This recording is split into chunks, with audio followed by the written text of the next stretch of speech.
La primera semana de comercio internacional empezamos haciéndonos un cuestionamiento sobre la contabilidad. ¿Es una ciencia? ¿Es una técnica? En mi punto de vista es las dos, ya que es una técnica con procedimiento de ciencia y coincidimos que estamos aquí para poder aprender una serie de técnicas y ciencias que en lo laboral y en lo personal tengamos una perspectiva diferente y tener una mejor forma de vida. También tratamos de tener una perspectiva de lo que podría pasar el 6 de enero con los Reyes Magos cuando se encuentran 100 Reyes Magos y 100 juguetes y poder ver en un caso práctico la oferta y la demanda, las decisiones que uno toma a lo largo de su vida sobre las cosas que nos pueden afectar económicamente y haciendo énfasis en la oferta y la demanda. El día 2 se habló sobre la importancia de invertir en uno mismo y como lo vimos en las clases anteriores, el qué hago y cómo lo hago y el conocimiento que absorbemos conforme a nuestras decisiones. El día 3 empezamos a ver los cuestionamientos que debemos hacernos antes de poner una empresa o administrar una empresa, la importancia de un buen centro de trabajo,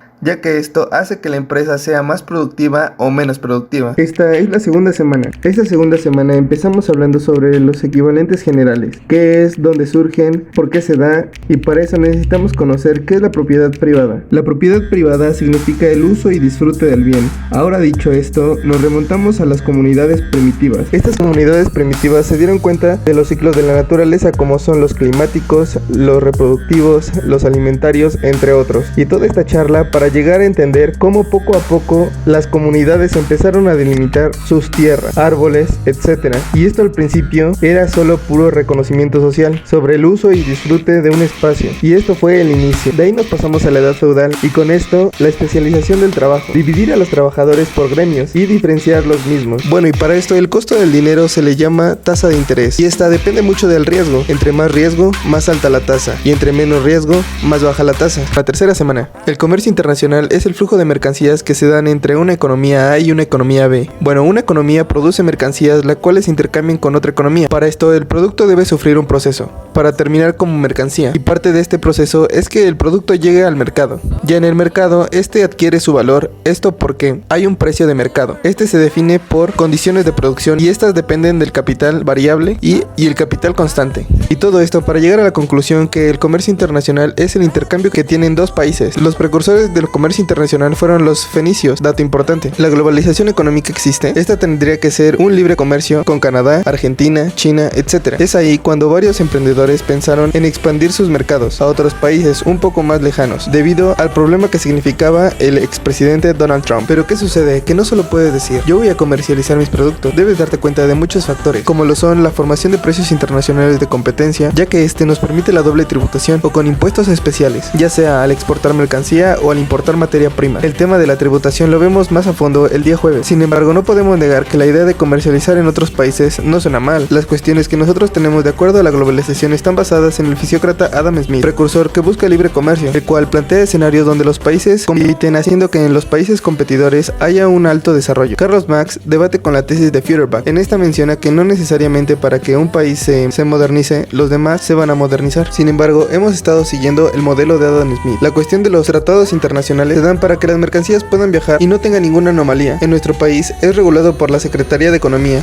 fundamentado en el artículo 27 constitucional, 5º constitucional y el 123 constitucional, y esto para el libre intercambio ya sea interno o externo. La cuarta semana empezamos hablando de la lectura titulada La identidad nacional en tiempos de globalización. Este es un proceso histórico, geográfico y dinámico de transformación, y hablando sobre el mismo tema de la comercialización, un ejemplo es la comercialización de la Jamaica, que en la clase menciona que pasa en los años 70, donde llegan los japoneses y comienza la transformación para poder comercializar el producto. Una enseñanza que nos deja la comercialización de Jamaica es no abarcar un solo producto y hacer los productos de calidad y no de cantidad. La identidad nacional es un proceso histórico y geográfico, esto precisamente lo señala Foucault, es en dónde estás y cuándo estás. Un ejemplo es la educación, ya que podemos ver que la educación no es la misma en un estado y en otro. También podemos ver que para poder conocer la identidad nacional de un lugar, no solamente se debe ir a un museo, o desde mi punto de vista, no se debe contar como finalizada la visita, sin ir antes a los mercados, a buscar más allá de los lugares monumentales, que el lugar nos quiere exponer. El segundo día pidió la opinión sobre la lectura de la identidad nacional en tiempos de globalización y mencionamos a la corrupción, negocios, porque tanto Estados Unidos como Inglaterra basaron sus riquezas y expansiones en la corrupción, en la piratería, al saltarse las reglas para comercializar productos ilegales, y gracias a ello ahora hay riqueza. ¿Y qué tiene que ver el comercio internacional con todo esto? Digamos que en la Unión Europea surgió una discusión en base a las mafias italianas. Es como la cosa empieza a ser observada y sancionada. El tercer día vimos la importancia que tiene un contador en la empresa, debido a la toma de decisiones y muchísimas cosas en las cuales se debe desempeñar. Y con esto terminamos la cuarta semana.